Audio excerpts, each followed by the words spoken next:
Hello friends, എല്ലാവർക്കും പുതിയ വീഡിയോയിലേക്ക് സ്വാഗതം.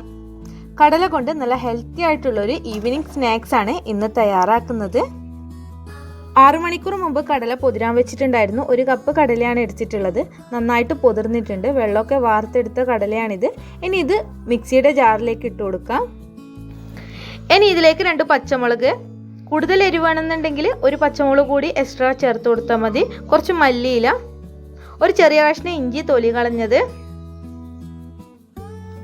1/2 ടീസ്പൂൺ ചെറിയ ജീരകം, ആവശ്യത്തിനുള്ള ഉപ്പ് എന്നിവ ചേർത്തതിന് ശേഷം ഇതിലേക്ക് കുറച്ച് വെള്ളം ഒഴിച്ചിട്ട് നന്നായിട്ടൊന്ന് അരച്ചെടുക്കണം. നന്നായിട്ട് അരഞ്ഞു കിട്ടാൻ ആവശ്യമായിട്ടുള്ള വെള്ളം ഒഴിച്ചു കൊടുക്കാം. ഇനി ഇത് നന്നായിട്ടൊന്ന് അരച്ചെടുക്കാം. ഈ ഒരു കട്ടിയിലാണ് അരച്ചെടുക്കേണ്ടത്. ഇതിനി ആവിയിൽ ഒന്ന് വേവിച്ചെടുക്കണം. ഈ പാത്രത്തിലാണ് വേവിച്ചെടുക്കുന്നത്. അപ്പോൾ പെട്ടെന്ന് വിട്ട് കിട്ടാൻ വേണ്ടിയിട്ട് ഒരല്പം ഓയിൽ ഒഴിച്ച് എല്ലാ വശത്തും ഒന്ന് തേച്ച് കൊടുക്കാം. അപ്പോൾ ഇതുപോലത്തെ പാത്രം, അലൂമിനിയം പാത്രമോ സ്റ്റീൽ പാത്രമോ എടുക്കുക. നമ്മൾ അരച്ച് വെച്ചിരിക്കുന്ന കൂട്ട് ഇതിലേക്ക് ഒഴിച്ചു കൊടുക്കാം. നിങ്ങൾക്ക് ഈ വീഡിയോ ഇഷ്ടമായിട്ടുണ്ടെങ്കിൽ ലൈക്ക് ചെയ്യണേ. അതുപോലെ ചാനൽ സബ്സ്ക്രൈബ് ചെയ്തിട്ടില്ലെങ്കിൽ ഒന്ന് സബ്സ്ക്രൈബ് ചെയ്യുക. അടുത്തുള്ള കുഞ്ഞു ബെൽ ബട്ടൺ ഒന്ന് പ്രസ് ചെയ്യുക. അതിൽ ഓൾ എന്ന് കാണും. അപ്പോൾ അതുകൂടി പ്രസ് ചെയ്താൽ ഞാനിടുന്ന വീഡിയോസ് നിങ്ങൾക്ക് നോട്ടിഫിക്കേഷനായിട്ട് ലഭിക്കും. ഇനി ഇത് നന്നായിട്ടൊന്ന് വേവിച്ചെടുക്കണം. അപ്പോൾ ഇത് മൂടി വെച്ചിട്ട് വേണം വേവിച്ചെടുക്കാൻ, അല്ലെങ്കിൽ ആവിപാത്രത്തിൽ നിന്ന് വെള്ളമൊക്കെ ഇതിലാവും. ഇനി ഇത് മൂടി വെച്ച് ഒരു 1/2 മണിക്കൂർ നന്നായിട്ട് വേവിച്ചെടുക്കുക. ഇപ്പോൾ നന്നായിട്ട് വെന്തിട്ടുണ്ട്. ഇനി ഇതൊന്ന് ആറട്ടെ. ഒരു ബൗളിലേക്ക് 2 ടീസ്പൂൺ കോൺഫ്ലവർ, 2 ടീസ്പൂൺ മൈദ, ഒരു നുള്ളു ഉപ്പ് എന്നിവ ഇട്ടതിന് ശേഷം ആവശ്യത്തിനുള്ള വെള്ളം ഒഴിച്ചിട്ട് നന്നായിട്ടൊന്ന് മിക്സാക്കി എടുക്കുക.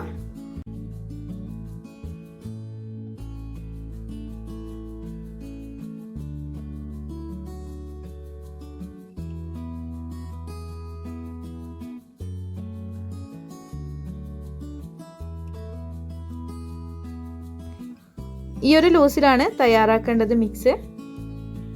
അതുപോലെ ഒരു 3 പീസ് ബ്രെഡും പൊടിച്ചു വെച്ചിട്ടുണ്ട്. ഇനി ഇത് പ്ലേറ്റിലേക്ക് മാറ്റി കൊടുക്കാം. അപ്പോൾ പെട്ടെന്ന് തന്നെ വിട്ട് കിട്ടിയിട്ടുണ്ട്. ഇനി ഇത് ചെറിയ പീസാക്കി കട്ട് ചെയ്തെടുക്കണം.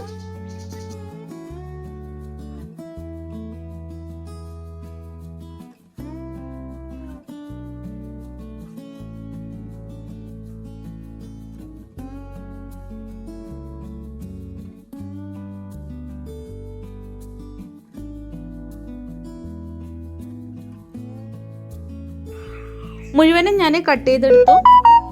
അതിനുശേഷം ഇതിൽ നിന്ന് ഒരു പീസ് എടുത്ത് നമ്മൾ ആദ്യം തയ്യാറാക്കി വെച്ചിരിക്കുന്ന മൈദ കോൺഫ്ലവർ മിക്സിയിൽ നന്നായിട്ടൊന്ന് മുക്കിയതിന് ശേഷം ബ്രെഡ് പൊടിയിൽ കവർ ചെയ്തെടുക്കുക. അപ്പോൾ ഇതുപോലെ മുഴുവനും ചെയ്തെടുക്കുക.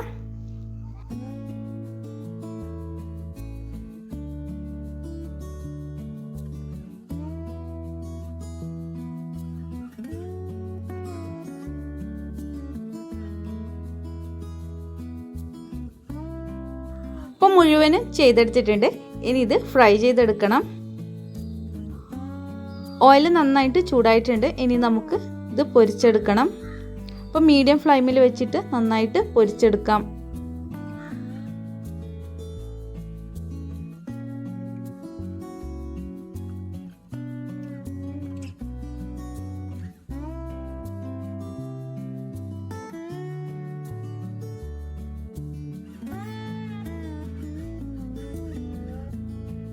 ഒരു വശം നന്നായിട്ട് പൊരിഞ്ഞതിന് ശേഷം ഇതൊന്ന് തിരിച്ചിട്ട് കൊടുക്കാം.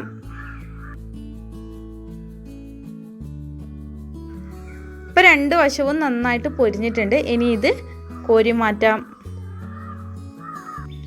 മുഴുവനും കോരി മാറ്റിയതിന് ശേഷം ബാക്കിയുള്ളതും ഇതുപോലെ ഒന്ന് പൊരിച്ചെടുക്കണം. അപ്പോൾ നിങ്ങൾ എല്ലാവരും ട്രൈ ചെയ്ത് നോക്കുക. നല്ല ടേസ്റ്റി ആയിട്ടുള്ളൊരു ഈവനിങ് സ്നാക്സാണിത്. അപ്പോൾ നിങ്ങൾ ട്രൈ ചെയ്ത് നോക്കിയിട്ട് കമൻറ്റ്സ് അറിയിക്കുക. നിങ്ങൾക്ക് ഈ വീഡിയോ ഇഷ്ടമായിട്ടുണ്ടെങ്കിൽ ലൈക്ക് ചെയ്യുക, ഷെയർ ചെയ്യുക. സബ്സ്ക്രൈബ് ചെയ്യാതെയോ കാണുന്നതെങ്കിൽ സബ്സ്ക്രൈബ് ചെയ്യുക. ഇൻഷാ അല്ലാഹ് മറ്റൊരു റെസിപ്പിയുമായി വീണ്ടും കാണാം. അസ്സലാമു അലൈക്കും.